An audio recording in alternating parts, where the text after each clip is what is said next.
Last year I moved from south of where I'm at now currently, about 7 or 8 hours drive.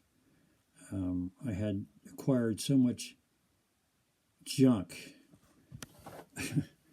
over the last 20 some odd years. Yeah, I really had no idea. And it's true when people say they didn't realize how much crap they had until they had to move it. It's one thing just sitting there in the corner collecting dust. It's quite another to put it in a box and ship it 8 hours up and unload it and then unbox it and put it back in the corner. But that's what I did. I found out a couple years ago, or year and a half ago, that the place that I was at was being sold, and I had a deadline, a timeline to work with. So with the help of some of my family, I got all of my stuff up here with the exception of some of my stuff. Like, I simply couldn't make another trip. I didn't have the money to do it. I didn't have the time to do it. And when it came right down to the last few days of moving, I had literally had to walk over things that I knew I was going to miss. But that's the way it is. I only had so much room. You take what you need, not always what you want. Anyways, the last time I move in my lifetime, I hope. I've done it several times. It's never been fun. This has been the hardest. I'm not 20 anymore. May have noticed. I still haven't unpacked all the boxes. It's one of those kind of things. You wind up moving a whole bunch of stuff because you don't want to get rid of it, but you're never going to use it. So there's a whole separate pile that needs to get established just for that stuff. And, you hope that some of it will go to Goodwill, and I don't know. It's just overwhelming still. And it's been over a year. I'm slow but steady, contrary to popular opinion.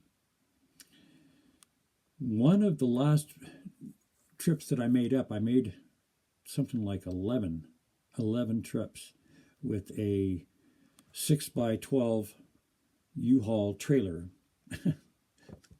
full, plus my truck full, plus my 2 dogs. And all the way down there, all the way back, all the way down there, all the way back. Thank goodness I had an angel that helped me finance everything, and I'm grateful for that. But one of the last trips that I made was just before Thanksgiving last year. And it was snowing. It was probably the worst winter weather storm that this state has seen in years. I mean, literally closed I-5 down for a day. I-5. This is where all the commerce goes through, all the traffic. This is where their heavy machinery is clearing snow, and it was coming down so hard, so fast, for so long. It just stacked up, and it was just causing accidents, and that was it. They closed it. I mean, all the mountain passes, everything was closed down. So I winded up pulling over into a parking lot in Eureka, I think. And fortunately, there was a porta potty in the parking lot because they were working on a construction site across the way, and it was in like I said, it was in McDonald's parking lot. So even though I'm not a huge fan, guess what I had for dinner? And my dogs. Finally got out of it the next day. I had to carry chains, but I didn't have any chains. So there's $200 for chains. I found one set that would fit my truck, and I picked them up at a auto parts store and went on down the road. It looked like I got a few miles out of town and 5 was closed. And it was for a couple more hours, but at least I was on the road and I was going in the right direction. I had a transmission in this truck. It was a 2000 Ford. I had the transmission replaced probably 6 years ago, out of a junker, crashed car, I should say. but the transmission was in excellent shape. So they popped it in. Away I went. But a couple of years later, I started realizing in the summertime the engine would smoke, and you'd think, okay, what's going on? I mean, I can't. How many times I pulled over after 100 degrees? Below that, no problem. But once it got to 100 and some odd degrees, in that part of California, it did that. I'd pull up to a stop sign, and there'd be little bits of smoke coming out. I'm thinking, what in the hell? So I pulled over a few times, trying to find the source. Couldn't ever find the source. But I found out what the source was later. On one of my last trips, trip number 10, I think, I'm coming up over the passes, after Shasta, Dunsmuir, and it was snowing like an SOB. 2-lane road at some points. So you've got these gigantic cargo trucks, and snow's flying everywhere, and you practically have a whiteout at the moment that they pass you for at least a split second or two. You really got to pay attention. I mean, so you're on ice. I'm driving uphill, pulling a loaded, probably overloaded U-Haul trailer of stuff uphill, and I'm getting toward the top of one of these, crests at the pass, and I noticed there was some smoke coming out of the back of my truck, and I didn't want to believe it. I thought, oh my gosh, no, it can't be. Yeah, so I pull over, which was literally about 6 feet on the right-hand side of the road, and that was it. It was a ditch, but I had enough room to pull over, just enough to open the door when there was no cars coming past me to get out of my truck and crack the hood and look at what was going on. Because now there seemed to be a little bit more smoke. It wasn't coming out of the front of my truck like before. This was different. And I knew the truck was, struggling to pull that load uphill. And I got out, lifted the hood, and there's fire. Fire underneath my hood, down by where the muffler is. And rather than, try to figure out, I had a fire extinguisher with me. I got it out. First thing, put the fire out, stop the bleeding, right? Put the fire out, spend a little more time trying to figure out what the hell's going on. Why is there a fire? And it happened to be like right on top of a flat part of the muffler that was coming out of the, exhaust from the engine. And I thought about it, and I'm looking, and there was a wet drip coming from the front seal of my transmission. Just enough that when the pressure built up inside the engine from working so hard, climbing this grade, that it pushed it past a seal that normally would just keep the dust and things out. But apparently the seal was weakened because of the heat and fatigue, and was dripping transmission fluid onto my muffler, and it lit up. And like I said, I got the fire out, started the truck, everything was cool, waited for my opportunity to get back in that, into the circus lane, and kept going. And I'm thinking, okay, I need to pull over and get this examined, because I've still got 3 hours to go, before I get to my destination. And it's shitty weather, and my dogs are hungry, and I'm starting to get groggy. That's a lot of hours sitting on your ass driving. If you've never done it, you wouldn't want to, unless you have to. But anyways, so I'm trying to think of how to get to the next town. And at that point, if I continued going straight, there's a city called Ashland. And in order to get to Ashland from where I was, there was a shortcut that TomTom, the navigator, recommended that I could take to get over to Ashland, because I figured, well, I'll get hold of a mechanic or a gas station. It was still early enough in the day that they'd be open for a while anyway, and that's where I was headed. So, and that was probably 40 miles, give or take. The road that I took, which I thought was kind of ironic, was Dead Indian Road. Honestly, the name of the road was Dead Indian Road. You don't have to think too hard about how it got a name like that. I'm guessing it's probably what you're thinking. Anyways, I get up. This is probably a shortcut in miles, in a mile sense. It was the shortest distance between 2 points.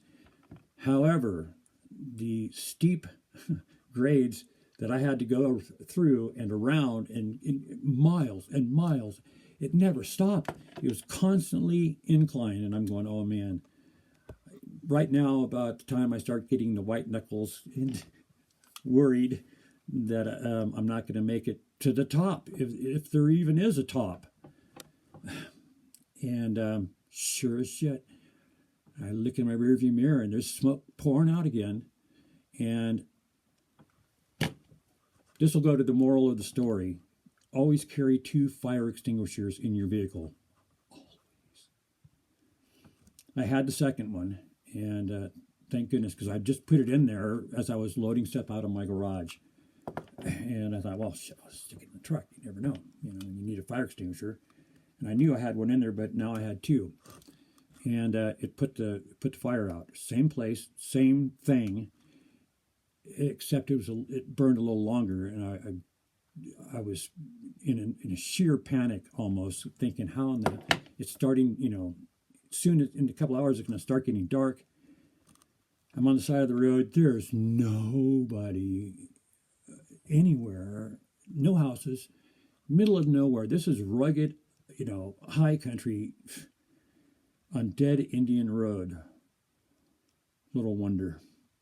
But here I am parked on the side of the road, and I had to get a tow truck driver to come out, which he had a heck of a time finding it. But as soon as we told him Dead Indian Road, he chuckled. He says, "You got to be kidding me.